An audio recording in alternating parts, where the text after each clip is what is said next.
ദോശ ഉണ്ടാക്കി തരട്ടെ? ഓക്കെ, ദോശയും പാലൊഴിച്ച് ചിക്കൻ കറിയും തരട്ടെ?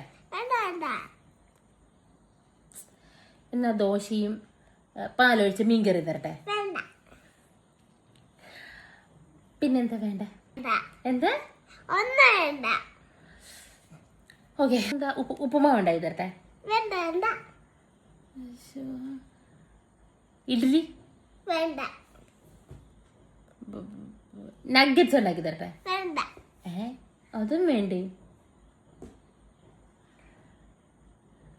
ചോറും തോരനും ഉണ്ടാക്കി തരട്ടെ? ചോറും തൈരും?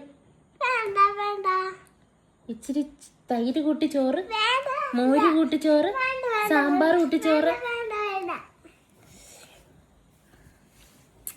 ഒരു ഐസ്ക്രീം തരട്ടെ? അയ്യോ, ഒരു ചോക്ലേറ്റ് തരട്ടെ? ഓ തരാടി, നിനക്ക് ഞാൻ തരാം.